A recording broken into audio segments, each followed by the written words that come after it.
John watched on in disbelief as he drifted away on a piece of wood. In the freezing waters of the Arctic, slowly drifting away. John looked upon the vessel he had worked and lived on as it raised its enormous bow high into the sky, then broke in half, causing a sound that only a crack of lightning could replicate. Distraught and dumbstruck, believing that he, and he alone, knew the dark truth behind the demise of the unsinkable ship, the Titanic. 5 days earlier, as the Titanic set sail on its maiden voyage, John worked hard alongside his mates in the coal bunker, stocking up the coal to feed the Titanic's mighty furnace. They had stocked and stored more than John had ever witnessed on any other ship he'd worked on. But this was the Titanic, the grandest ship to have ever sailed the seas. On the Titanic, there could never be too much coal.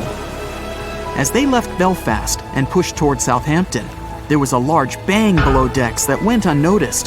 The furnace was roaring and the turbines were spinning, pushing the Titanic forward at a quickened pace. The crew cheered as the vessel moved forward, unaware of the loud, concerning noise. Arriving in Southampton, Greg came aboard, amongst hundreds of other passengers. With 13 years at sea, his vast experience included the role as a quartermaster on 6 previous ships. Ready for a new challenge aboard the greatest vessel ever made, he was looking forward to this next challenge of his career. Greg came with a wealth of experience, especially with sailing through the Arctic.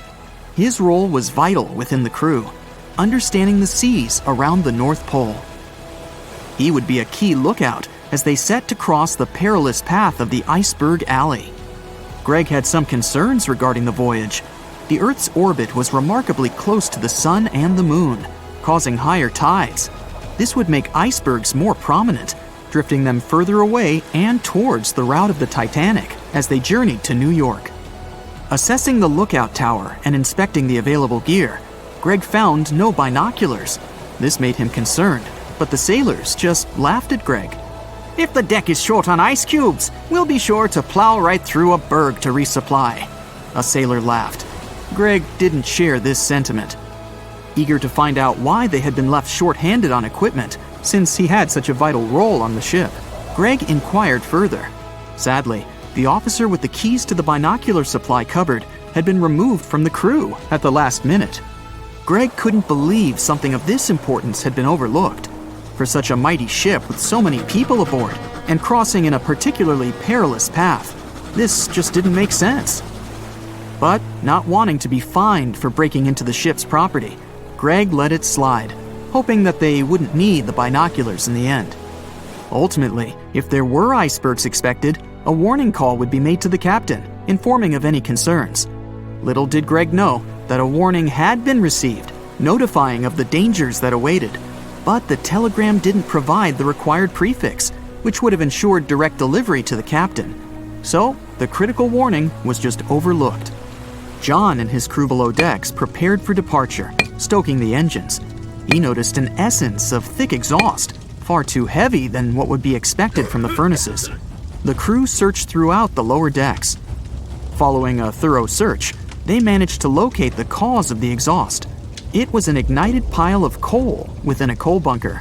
Unknown when it had ignited, a buildup of coal had clearly been smoldering, slowly growing in size. The amount of smoldering coal was concerning. The alarm was raised, alerting an officer to review the matter.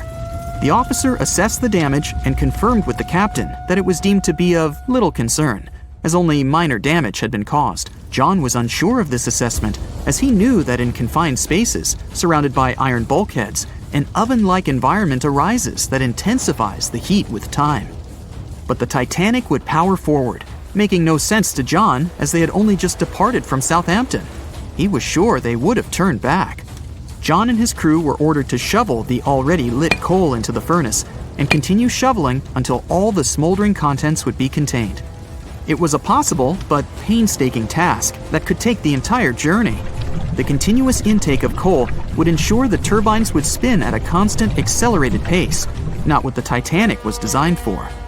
It was meant to be a luxurious passenger liner and not for breaking speed records. However, the crew would find enthusiasm in not only acknowledging the Titanic as unsinkable, but also as the fastest. John and his crew continued to shovel the coal into the furnace for several days. The temperature within the bow was becoming hotter every day. The bulkhead's contained heat was so severe that it became weak at the seams in the iron walls and rivets. 2 more days, lads, just 2 more days. John was laughing, trying to raise the spirits of his mates as they were working tirelessly. But as they were all laughing, joking, and looking forward to dry land, they unknowingly approached their final destination. The Titanic was speeding through the calm sea. Greg looked ahead, above in the lookout tower, keeping a keen eye out as they were in iceberg territory now. Even though the way seemed clear, false horizons could occur, creating confusion about how far objects in the distance truly were. As they were traveling in the Gulf Stream waters into the colder Labrador Current, air columns cooled from the bottom upwards, creating a thermal inversion. This incredibly high air pressure ensured fog wasn't present, providing a deceptively clear outlook. But the thermal inversion can also create optical illusions, showing the horizon further away, appearing higher in the distance, or masking whatever objects that could come before it. These false horizons could easily hide any icebergs that could be approaching. Greg knew the perils of a calm sea in the Arctic, preferring the rough waters, where it's easier to detect icebergs within waves. Peering from the lookout, Greg was looking towards the dark abyss ahead. Suddenly, within 1 mile directly in front, a formidable image quickly emerged from the dark waters surrounding. "Iceberg, right ahead!" Greg yelled to his mate, who quickly called to the helm and directed them to steer hard to starboard. The helmsman received the call. In the heat of the moment, he turned the wheel counterclockwise. He then realized he'd turned the wheel the wrong way and quickly went in the opposite direction. The ship aimed towards the iceberg, veering to the port side whilst reducing speed. Although there was a delay in turning the wheel, since there was a short distance from the signal and the fast pace that they sailed at, it may not have made a difference. As they approached the iceberg, it appeared as though they'd miss it, but over 87% of an iceberg is underwater.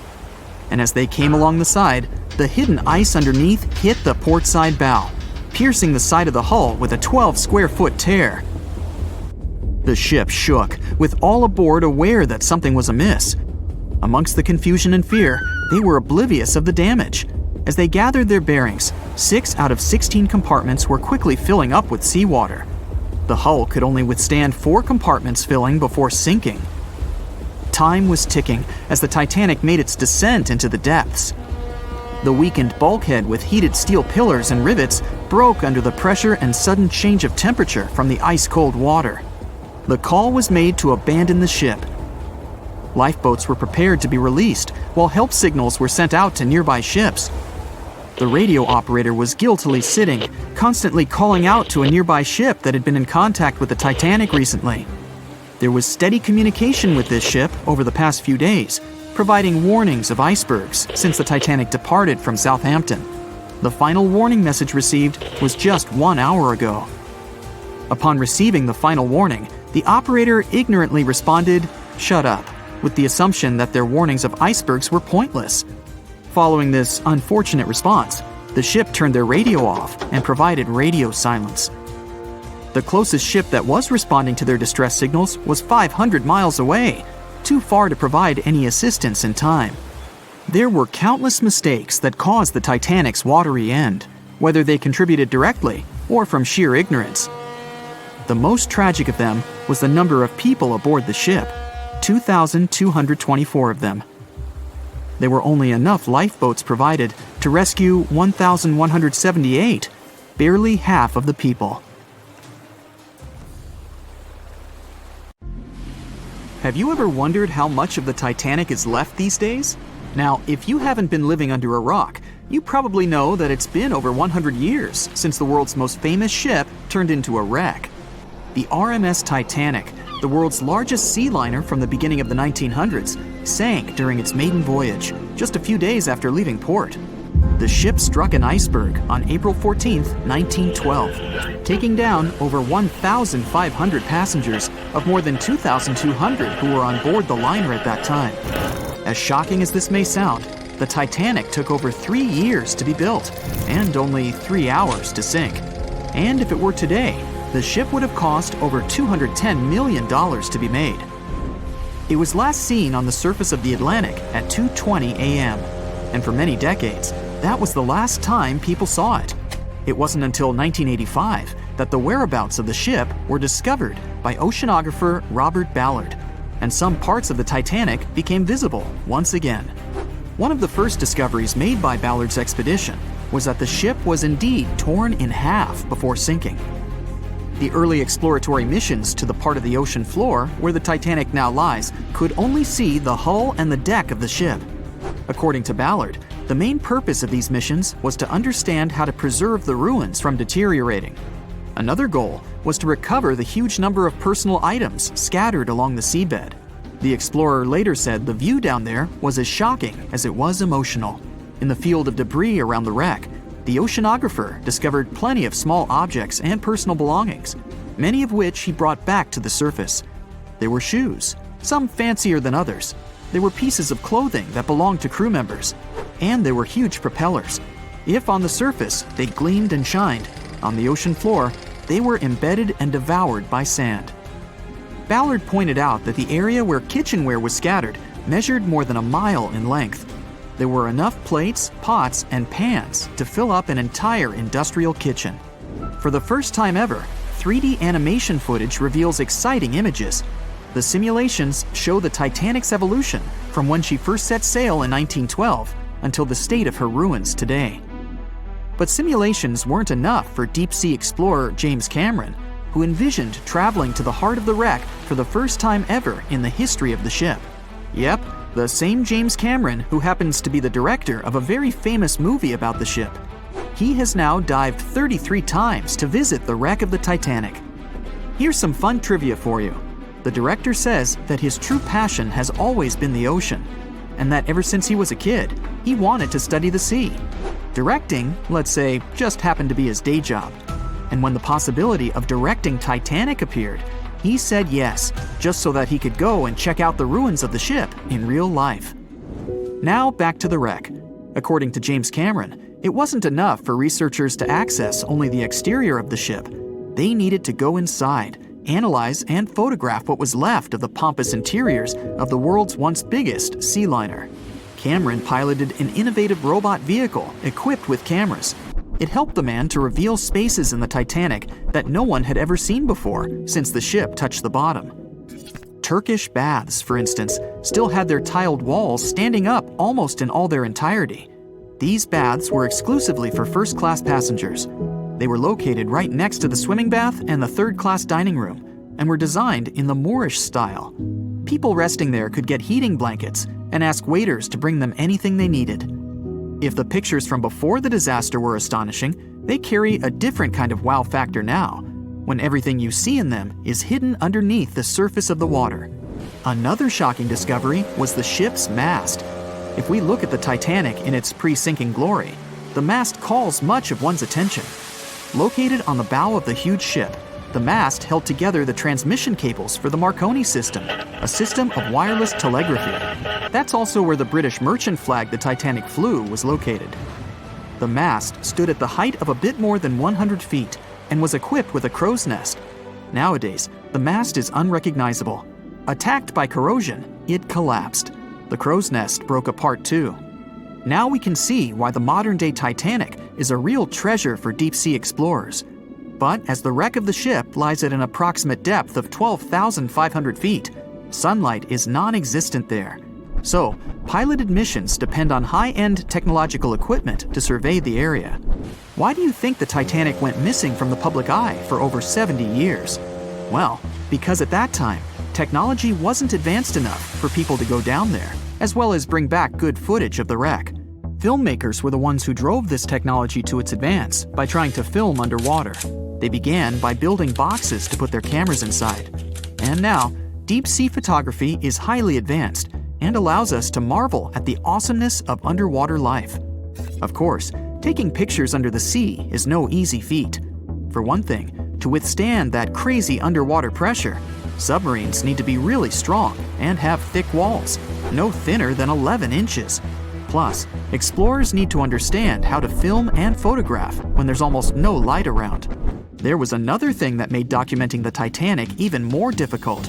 When the wreck of the ship was rediscovered by scientists, it was covered with red-colored rusty bacteria that made it even harder to take good pictures.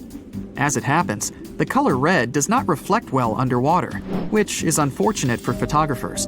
For this reason, human-operated vehicles that go down to tour the ruins are equipped with powerful lighting devices. When you see some parts of the ship from afar, they look as if reddish-brown wax has been dripping all over the Titanic's ruins. But in reality, these icicle-shaped structures are colonies of microorganisms. When the ship sank, it brought down with it an enormous amount of bacteria that hadn't existed at the bottom of the ocean before. But now, these bacteria, together with the extreme conditions at the bottom of the ocean, have turned into a disastrous combination for the ruins of the ship. These red colonies of microorganisms actually feed off of iron and steel, which is basically all that is left of the Titanic. One kind of those microorganisms are bacteria called Halomonas titanicae. They can eat up to 220 pounds of iron per day. This makes the Titanic a colossal food source for them. There have been lots of speculations regarding the life expectancy of the ship's wreck after researchers discovered this bizarre rust.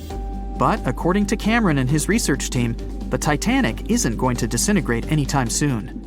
In one of the latest expeditions down to the wreck, a piloted vehicle was funded to identify specifically one stateroom.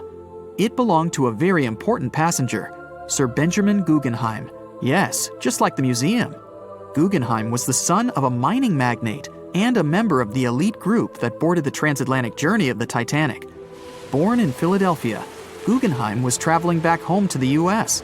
But, as we all know, he never made it to his final destination. For the price that ranged from 400 to 800 pounds back in 1912, the equivalent of 84,000 pounds nowadays, one could book accommodation that was called a stateroom.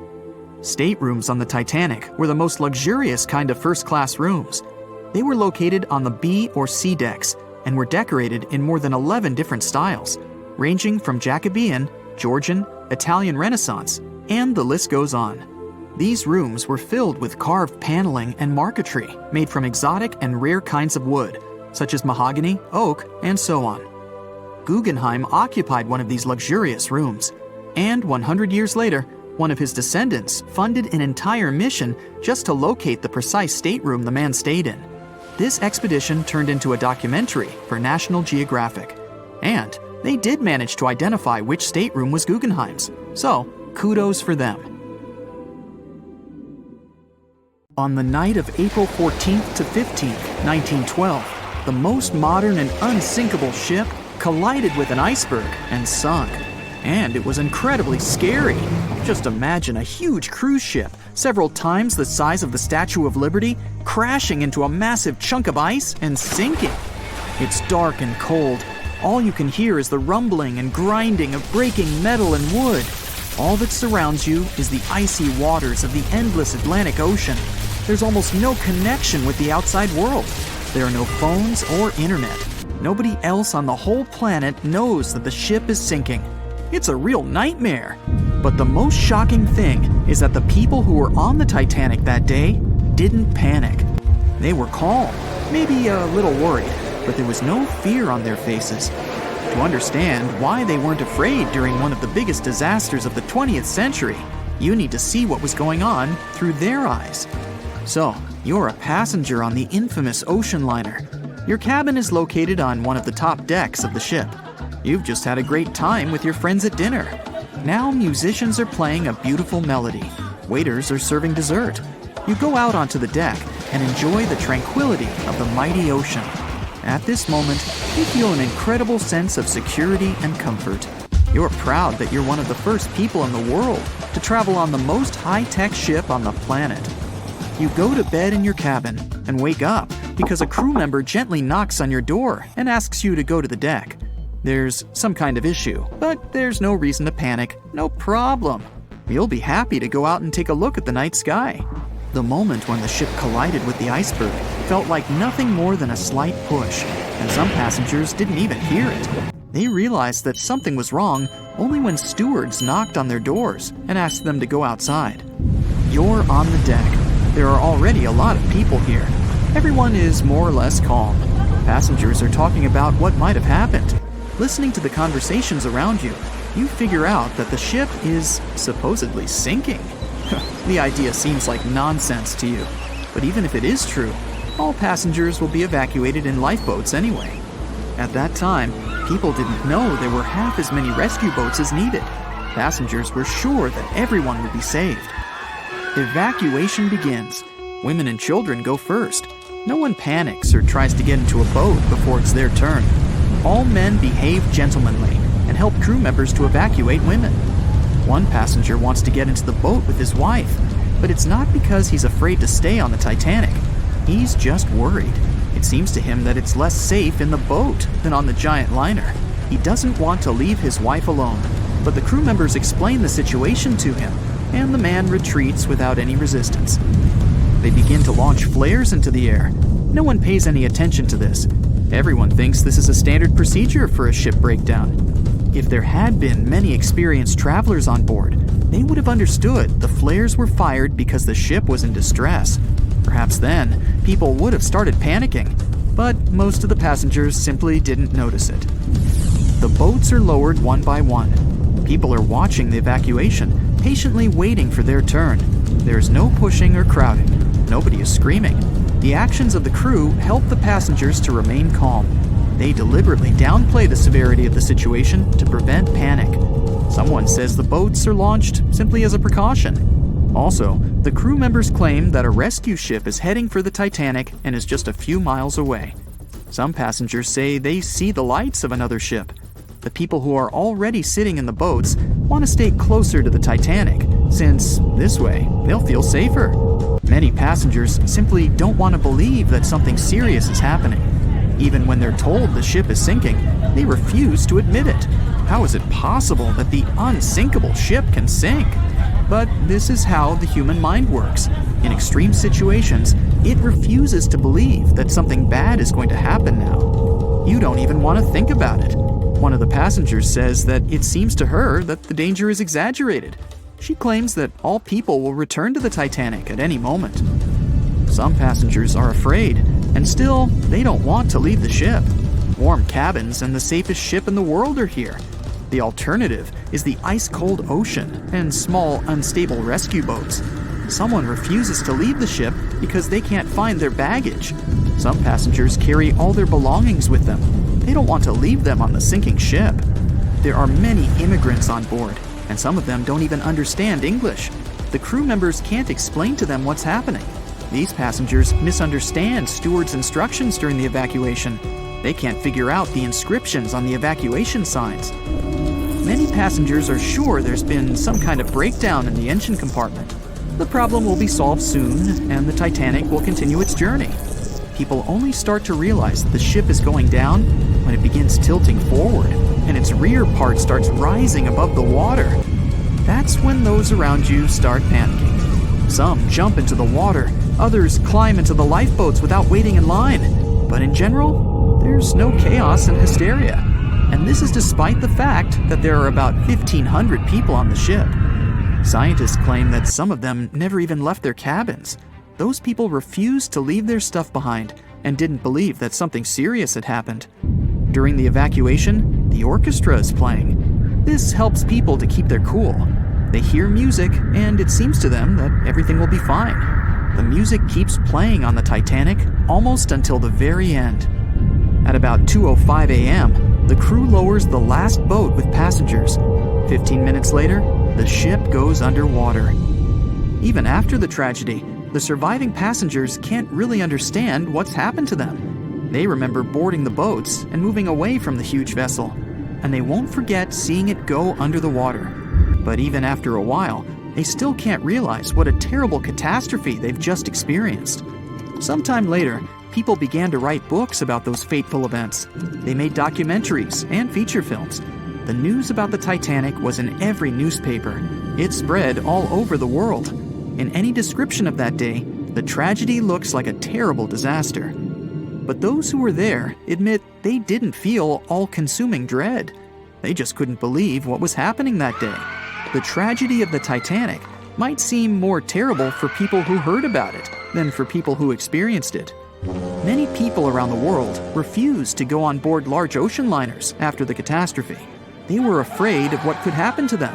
At the same time, a lot of passengers who survived on the Titanic continued to travel by other ships. There was a woman who survived 3 shipwrecks, including the Titanic, and she still continued traveling. And what if people tried to raise the Titanic from the sea floor? This happened many years after the shipwreck. Then, the $5 million operation failed. Nylon slings were attached to a large part of the sunken ship. The other ends of the slings were connected to diesel engines. For the entire operation, a mini submarine was used. A piece of the Titanic, weighing 21 tons, was being pulled up when one of the slings tore. And then, one by one, the other cables began to snap too. The huge piece of the ship fell back to the seafloor. By that time, the participants of the rescue operation had run out of food supplies.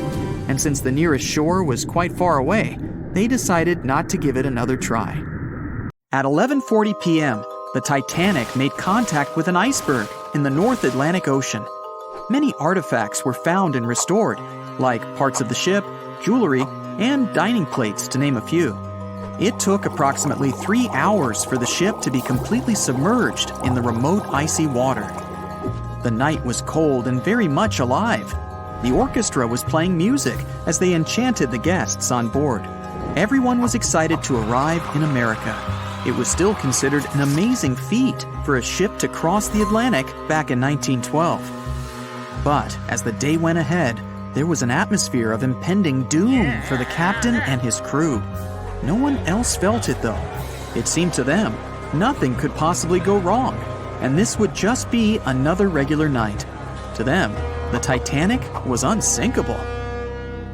The last thing on your mind when thinking about the Titanic is the mail crew. Yes, there were mailmen on board delivering mail to America. It may seem like a pretty mundane occupation, but there was a very tough test to pass in order to be accepted on board. And only a few top candidates would qualify, and those few would get shortlisted and accepted. John Starr March, an American, was one of these mailmen earning between $1,000 to $1,500 a year working on the Titanic. Back in 1912, this was considered to be a lot of money.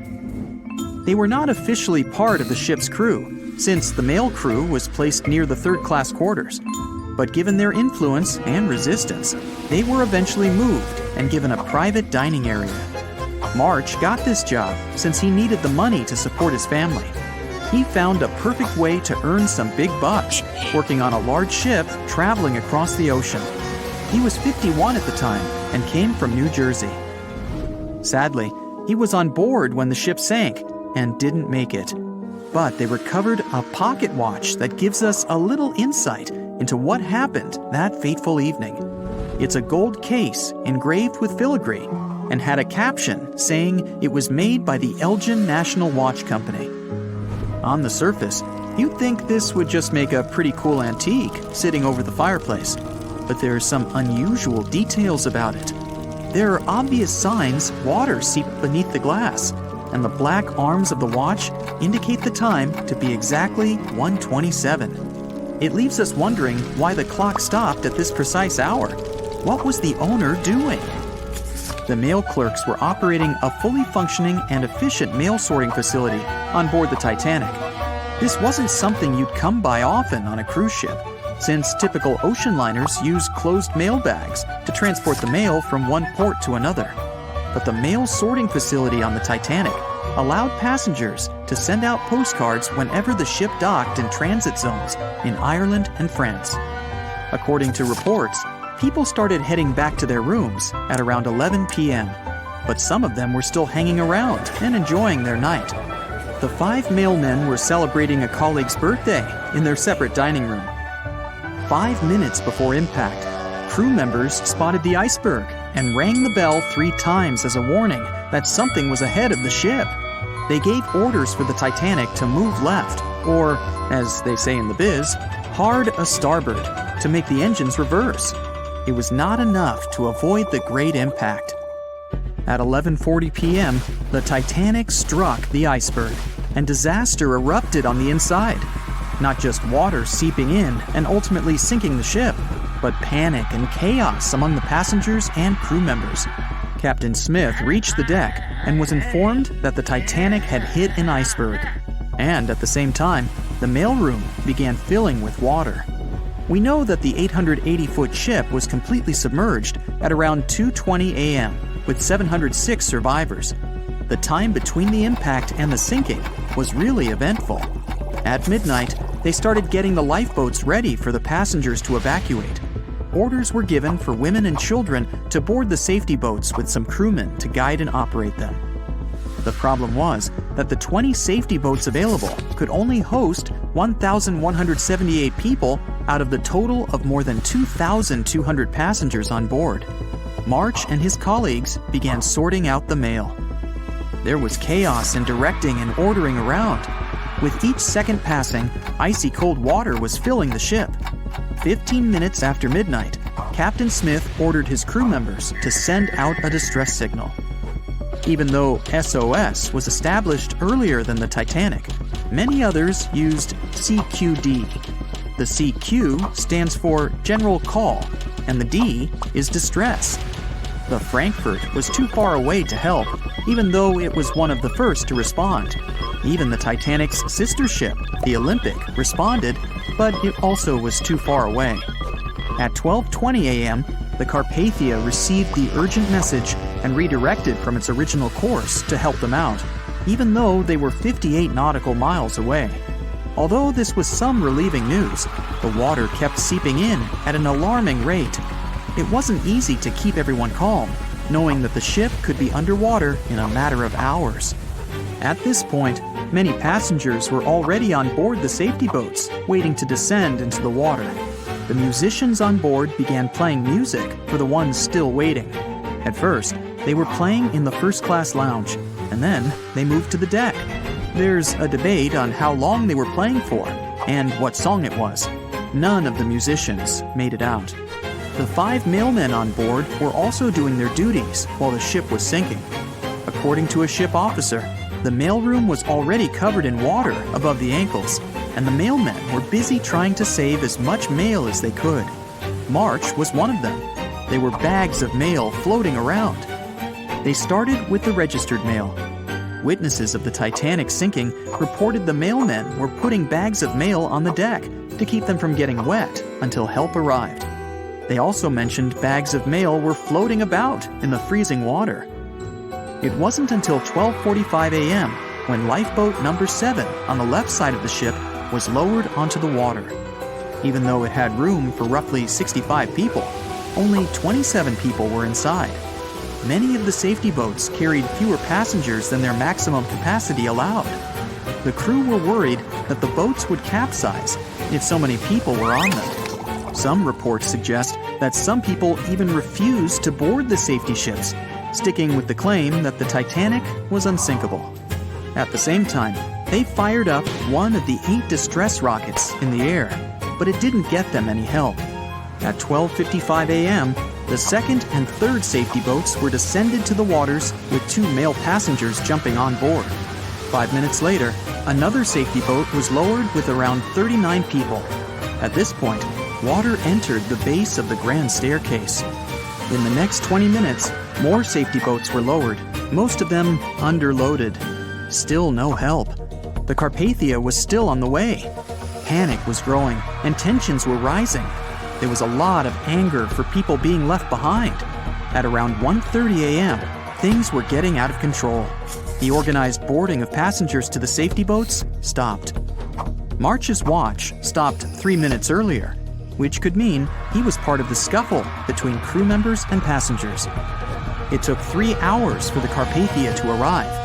March wasn't among the survivors. His watch proved to be one of the essential findings lost in the wreckage of the Titanic. It was eventually returned to March's 2 daughters, and now it's in one of the collections of the National Postal Museum. March was a man who did what he had to do in the worst circumstances.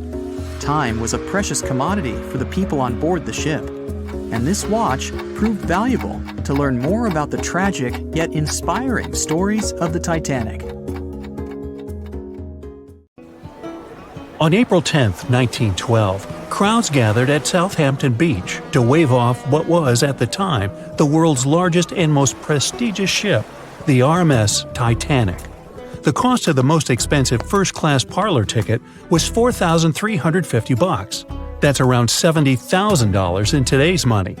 But barely 5 days after steaming away, the ship was swallowed by the Atlantic Ocean. So let's rewind and go back to what actually happened on that fateful night. The captain wanted to set a speed record for the ship's maiden voyage and arrive early. The ship was deemed unsinkable, so he went full throttle into the dark Arctic waters. After spotting the 100-foot iceberg, the crew desperately tried to steer the vessel away and avoid the collision, but the Titanic was traveling too fast, and the iceberg tore down the side of the ship, creating a huge opening in the hull. It wasn't a continuous rip, and damage was caused in several places. In total, the damage spanned along an area of around 300 feet. But the ship's designers had prepared for the prospect of a collision and added watertight compartments down each side of the ship to act as a buffer zone. 4 of these compartments could be breached, and the ship would still stay afloat. But because the iceberg tore down the side of the Titanic, it ripped holes in 6 compartments. The compartments didn't extend up the total height of all decks and weren't actually sealed at the top. This is why, when more than 4 were flooded, water reached over the top of the bulkheads and filled the remaining compartments, causing the ship to sink into the ocean. Think of it as water spilling over an ice cube tray. But what if the collision was head-on? Would it still have sunk? Ships are designed with potential crashes in mind, and most vessels have collision bulkheads in the bow. Most of all, it's like your car's bumper or crumple zone. It's a safety feature that can withstand a direct hit. The bow could have taken some of the impact, and some experts have suggested that if it hit head-on, only 2 to 4 of the watertight compartments would have been flooded. So, in theory, the Titanic might not have sunk, and it might have even been able to continue sailing to its final destination at a much slower speed. The force of impact would likely have been huge, though. But although passengers would have been injured by the force, they'd have been able to stay on the ship to wait to be rescued by other ships, rather than being forced into the icy waters of the Atlantic. Still, one of the Titanic's designers, Edward Wilding, suggested that the force of the impact might not have actually been that big. He told the British Inquiry that lots of people scarcely felt the collision, and he believed the ship would not have sunk if it did hit the iceberg head-on. The ship was also designed with remotely operated watertight doors between all compartments, so any floods could have been quickly sorted out. Because Titanic had 6 breaches from the side collision, and because it happened so quickly, sealing the doors wouldn't have made a difference, as it was essentially impossible to save it by that point. The ship immediately began to flood, with water pouring in at a rate of roughly 7 tons per second, 15 times faster than it could be pumped out. So, while it sounds like the Titanic would have survived had the ship hit the iceberg head-on, this idea does come with some issues. First off, the collision bulkheads were designed to survive a crash with another ship, not a giant iceberg. If 2 ships collided, both would absorb some of the impact in their bulkheads, sharing the impact and likely staying afloat. But an iceberg is stationary, meaning that Titanic would absorb most of the energy from the collision. If Titanic hit head first, because of the speed it was traveling, the impact would have likely traveled down the whole body of the ship. Just imagine a 46,000-ton ship traveling at around 20 knots. At some point, it hits an iceberg that weighs what could be over 100,000 tons. This collision would likely create a powerful force causing massive damage to the vessel. It is likely that seams would split, staircases would come tumbling down, and rivets would burst open across the ship. All that would have potentially flooded even more compartments. This could have caused Titanic to sink in a matter of minutes rather than hours. But that's just the tip of the iceberg. As we all know, the biggest part of it is hidden underwater. So if Titanic had been traveling head-on, it's likely it would have hit the part of the iceberg below the water first, which would send it veering off course. Hitting an iceberg is not like hitting a brick wall. In this case, the ice under the water would have torn open the bottom of the ship and caused damage to the sides. Icebergs also aren't flat, solid objects. If a flat collision happened, the ship might have stayed afloat, but icebergs come in many shapes and sizes, from domes to wedges. Studies have also been done on the steel used to produce Titanic, and the tests show the metal was about 10 times more brittle than the steel we use today. The ship was built before we understood the effects of low temperature on steel. The old steel used to make the vessel would not bend when faced with freezing temperatures, but break. Recovered pieces of Titanic's hull plates show that the hull just shattered on impact. Hitting head-on would also cause a very severe and abrupt stop, so even if the ship hadn't sunk, there would still have been major issues. Think about when you suddenly hit the brakes on your car, or when the bus stops while you're walking down the aisle and you get flung forward. Passengers would have been thrown across the ship, and because the crash happened at night, most people were sleeping, so wouldn't be able to effectively prepare for any sort of impact. This would result in injuries for most people on board. It would be especially bad for those at the front of the ship, where the accommodation for the off-duty firefighters, greasers, and engineers was. But while passengers and off-duty crew may have been thrown out of bed, there would be a lot more survivors than in the original scenario. Many ships have had head-on collisions and made it back to shore. Not many people know that Titanic actually had two sister ships. The White Star Line, the company that built Titanic, also built vessels called Britannic and Olympic. Captained by Edward J. Smith, who would later helm Titanic, the Olympic set off on its maiden voyage in June 1911. But much like Ford's sister ship, disaster was just around the corner. On its fifth commercial voyage, Olympic collided with a Royal Navy ship, HMS Hawke. While the Olympic received damage to its side, Hawke crashed into the other vessel head-on. The bow of the Hawke was completely crushed by the collision, but because the ship had watertight compartments, it managed to survive the impact and later returned to shore for repair. Another study case is the SS Andrea Doria, which was an Italian ocean liner that made global headlines in 1956. Like the Titanic, the Andrea Doria was heading for New York City on its 101st voyage when disaster struck. On July 25th, the vessel collided with the 524-foot Swedish passenger liner Stockholm. The Stockholm hit the ship head-on, but the point of impact for the Andrea Doria was on its side.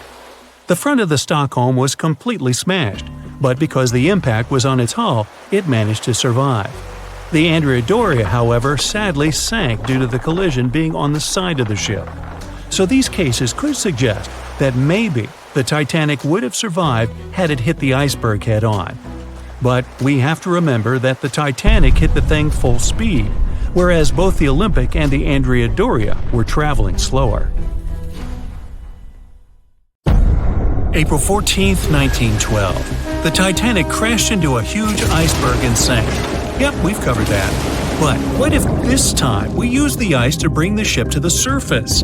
This requires several thousand feet of wire mesh and a lot of liquid nitrogen. Our goal is to put the Titanic in a huge block of ice that will raise the ship to the surface. Now to do this, you need to wrap the wreck in a wire mesh and cover it with liquid nitrogen. The first problem you face is the inability to wrap the ship completely. You need to somehow lift the ship a little to put the mesh under it. Let's say that by some miracle you manage to do so. Next, you need to transport hundreds of large tanks of liquid nitrogen. You're underwater, opening the tanks, and it's so cold that the icy water of the Atlantic Ocean looks like it's boiling. The nitrogen just sizzles, dissipates, and certainly doesn't create a block of ice around the mesh. Alright, new attempt. Raise the Titanic with the help of huge magnets. For this, you need a large cruiser and some powerful magnets. You attach thick cables to the magnets and lower them to the bottom. Bright projectors illuminate the black ocean depths. Parts of the wreck are visible. The magnets descend lower and cling to the iron hull of the ship. The cruiser pulls the cables and magnets up. Some of them detach from the Titanic as the iron surface is covered with reefs and corals. Some parts of the wreck break away from the ship and rise. The power of the cruiser is not enough. One of the cables is torn. Not only the weight of the individual parts of the Titanic, but also the colossal water pressure interferes with the operation. The sunken ship can't be raised completely, only its small parts. In reality, there has already been an attempt to raise the Titanic in parts. The $5 million operation failed. Nylon slings were attached to a large part of the wreck.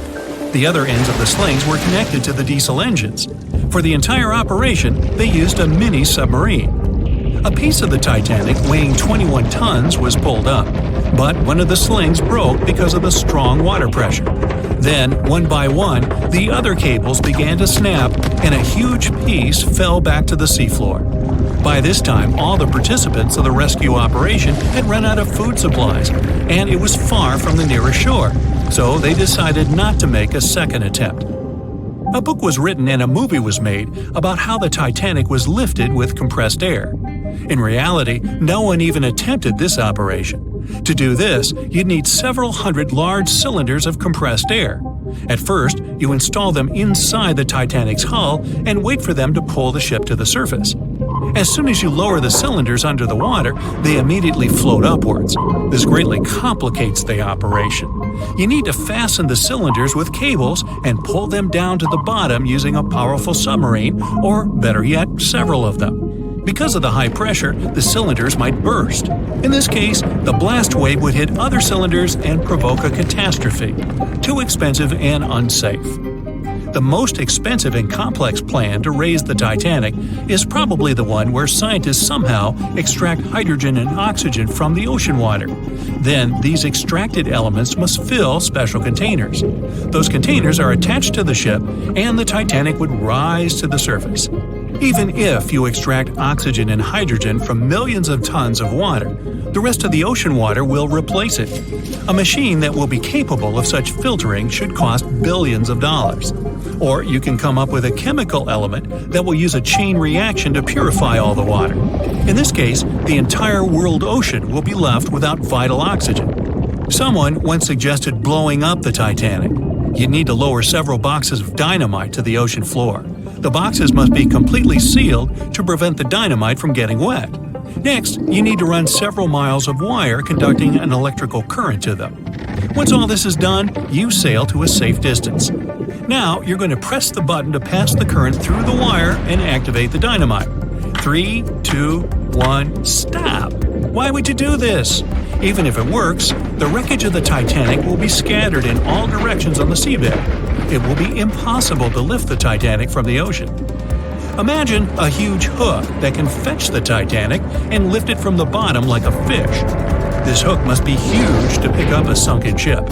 Let's say you created it. Next, you're on a huge cruiser, sailing up to the crash site and lowering the hook down like an anchor. It falls right on the Titanic but doesn't cling to it. You need special equipment to attach a bus-sized hook to the Titanic. It would include a huge submarine with mechanical arms.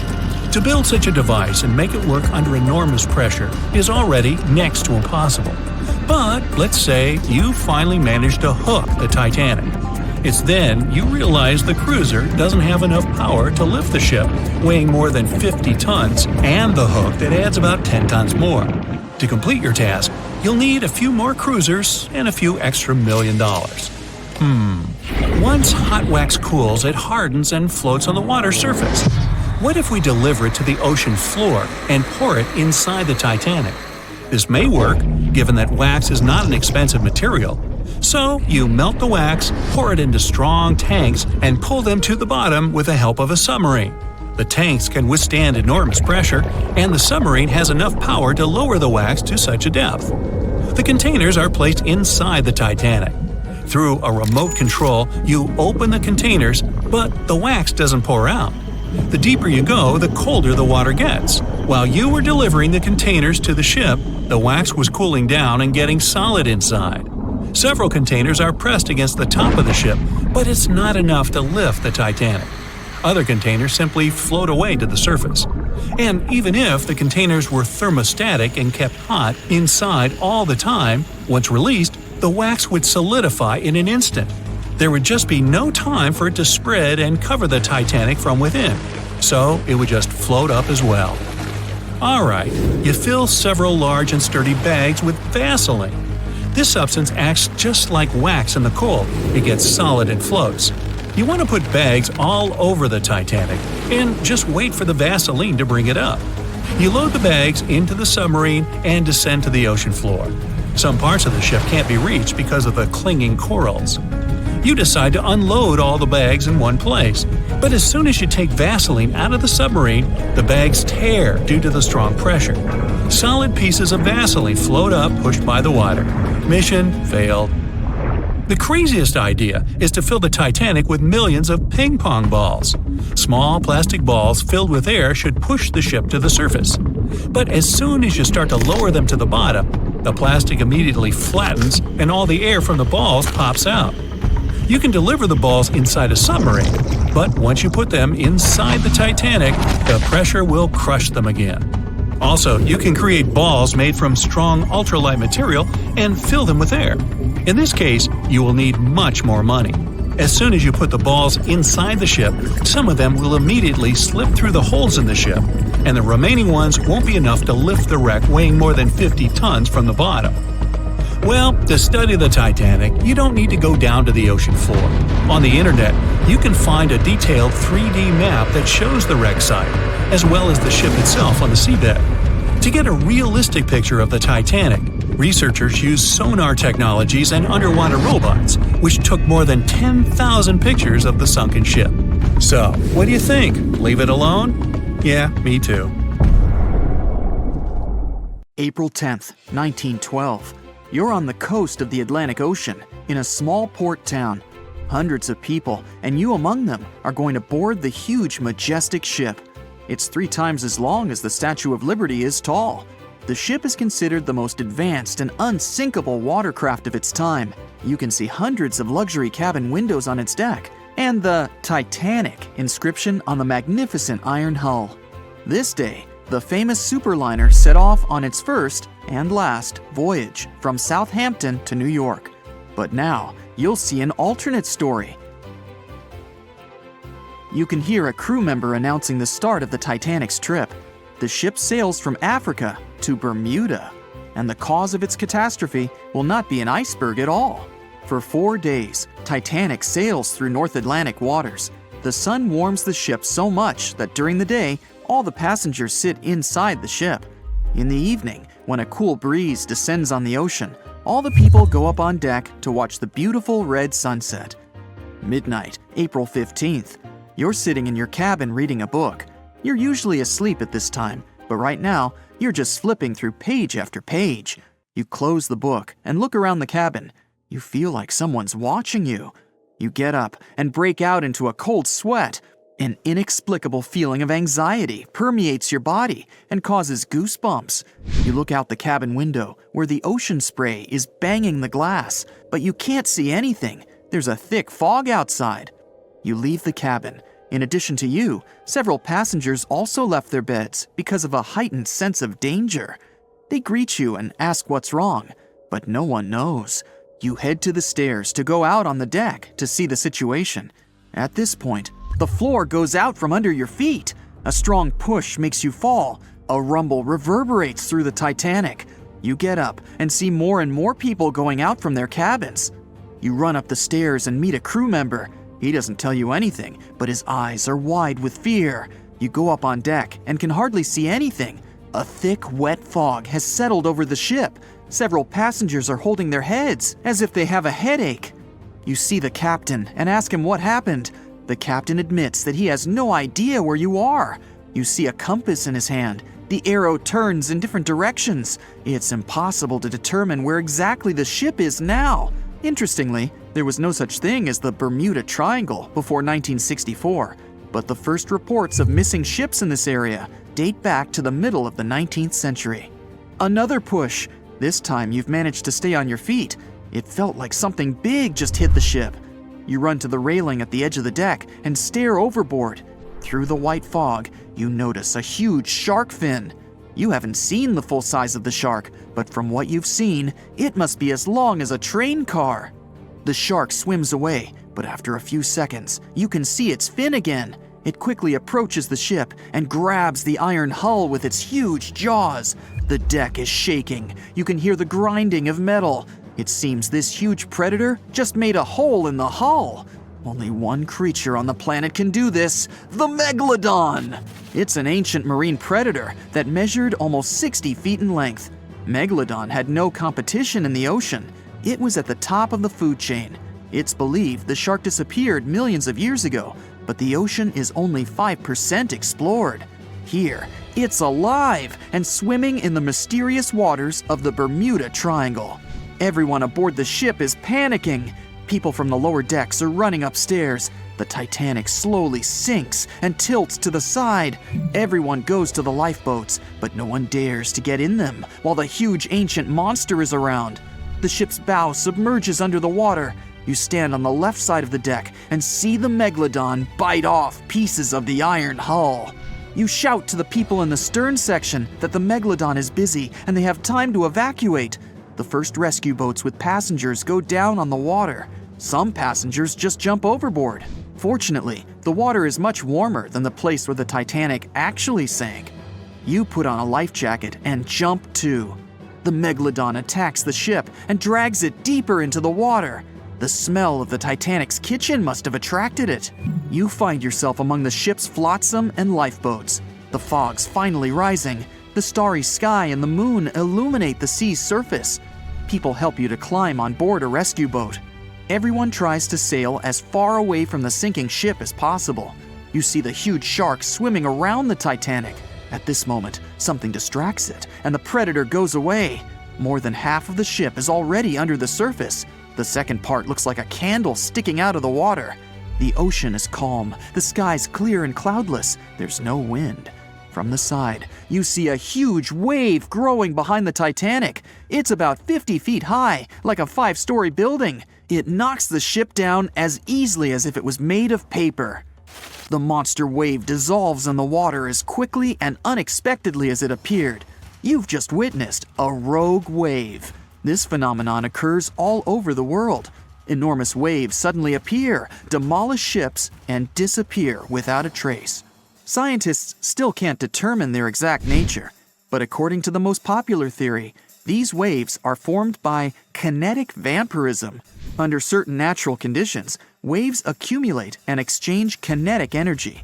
Among all the waves out there, there is one vampire wave that absorbs the energy of all the others. When a lot of energy is accumulated, a huge wave grows and splashes it all out. Some believe the frequent disappearance of ships in the Bermuda Triangle occurred because of rogue waves. The people on the boats calm down. Someone sends a flare into the sky. You look at the ocean and see the triangular fin of the Megalodon emerging from the water. It's the size of a sailboat, and it's coming your way. You row the oars as fast as you can. People are screaming and calling for help. There's no chance of escape. The legendary monster is getting closer and closer. The shark's head peeks out from under the surface. It opens its huge maw filled with hundreds of sharp teeth. Each of them is the size of your palm. The boat would fit entirely inside the shark's mouth. It can swallow you whole. The shark stops and closes its mouth at arm's length from the boat. You can see the water bubbling around you. From the ocean depths, several giant tentacles lash out and wrap around the Megalodon. They pull the shark down. You look over the side and see a purple glow with a black circle in the center. Someone on the boat notices it too. People start screaming, "It's looking at us!" a woman shouts. After a second, you get goosebumps, and a shiver runs through your entire body. This purple glow is something's eye, and the black circle is the pupil. The creature that is looking at you right now is so big that the boat seems like a grain of rice to it. It's the Kraken! The giant squid, an ancient monster that sank hundreds of ships, but whose existence has not been proven by anyone yet. Fortunately, the boat you're sitting in is too small to interest the Kraken. You can see its eye moving deeper away. Huge tentacles pull the struggling Megalodon into the depths. An hour passes, and another big superliner arrives at the wreck of the Titanic. All the passengers are rescued. You look back at the calm sea, at the place where the Titanic recently sailed. You climb aboard the rescue ship and promise yourself never to go on a sea voyage again. You sit up on the bed, put your feet down on the floor, and feel the cold water. You quickly run out of the cabin and find yourself in a long corridor. The water is knee-deep. People are putting on life jackets, running toward the stairs. You run after them and find yourself in chaos. Water is everywhere. A woman slips on the stairs and falls. You help her up. People from all sides are pushing you. Everyone is trying to climb the stairs. There's more water behind you. The cabin you've just left is completely flooded. A few more seconds and the water level will rise above your head. Fortunately, everyone manages to get out. The upper deck is breaking. The huge ship is tilted to the side. The sound of breaking wood, the grinding of iron, and the shouts of people mix with the music played on violins by several musicians. You head for the lifeboats and feel like you're climbing a mountain. There are no lifeboats available, but you find a life jacket. The entire bow of the ship has sunk under the water. You're at the very edge of the stern and decide to jump. You wait for the ship to sink deeper into the water so the distance between you and the ocean surface is reduced. You finally jump and find yourself in the icy water. It's 28 degrees Fahrenheit, not enough to freeze the ocean, but sufficient to turn a puddle on the road into ice. You're having a hard time breathing because of the cold. You watch as one of the most majestic, unsinkable ships in history sinks. In 1.5 hours, another liner will arrive and rescue all the survivors. But before that, you have to handle this situation somehow. 90 minutes to survive the night in the icy waters of the Atlantic Ocean, among chaos, screams, and despair. Only one thing can be even worse: sharks. Everyone knows the story of the Titanic. What if the survivors noticed shark fins among the wreckage? Theoretically, it could have happened. Scenario 1. The sounds of the crash and the vibrations in the water could attract great white sharks. They swim in the cold waters of the Atlantic Ocean, where the disaster occurred. They are some of the most dangerous predators on the planet. They're big, fast, strong, and their 300 serrated teeth are sharp as a blade, lined in several rows. And now, you see a few triangular fins sticking out of the water. They quickly circle you and the other people. You grab a floating wooden piece left from the ship to climb on it. The cold temperature shackles your movements and your hands slip. These sounds attract the sharks. One of the predators stops swimming around and is now heading straight for you. Fear makes your brain shut down and your instincts start working. You try your best to swim away from the shark as fast as possible. Of course, it's useless to run from a fast shark in the water, but you're still trying. 2 seconds pass, and you feel your heel hitting the shark's nose. The other foot goes into its toothy mouth. You scream, feel the sharp teeth on your leg, and shut your eyes, but nothing happens. After a second, the shark lets you go. Great whites rarely attack humans. If they bite, it's just because they want to test you. The thing is, the shark's favorite food is seal. After a light testing bite, the shark understands that you're not a seal. It simply loses interest in you. But if the shark is hungry, then it won't care what kind of animal you are. Those survivors who are safe in the boat have no reason to fear. The great white won't attack them. The predator can push the boat a little, but only to test it.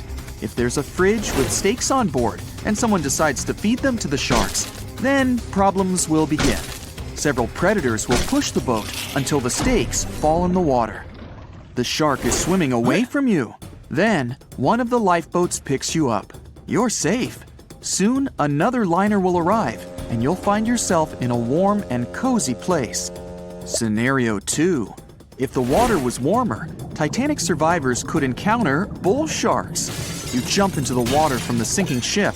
The water's not so cold. You can easily swim to the nearest floating door. But you notice a tall triangular fin with a dark tip on the top. Unlike the great whites, these sharks aren't fast. They seem lazy and slow, as if they aren't interested in you. But you still need to climb the door as quickly as possible. Bull sharks are some of the most aggressive in the world. They deliberately create the illusion of slowness so their prey relaxes. At the right moment, they become agile and fast. They're called that because of their short, flattened faces, like bulls have, and their bodies are strong. These predators like to ram their prey or other sharks with their heads. As soon as you climb the door, the bull shark crashes into it and you fall into the water. Fortunately, there's a lifeboat nearby. People get you on board. Several sharks slam into the boat from all sides. It gets scary, but with your combined efforts, you keep the boat afloat. Soon, another liner arrives and scares off the predators using its loud signal and the roar of the engine. That unpleasant scenario is, luckily, impossible. Bull sharks swim only in the warm waters of the ocean. But most often, they can be found in fresh springs, river estuaries, and shallow water. That's why they're so often seen by people near beaches. Always read about the place where you're going to swim before diving in the water.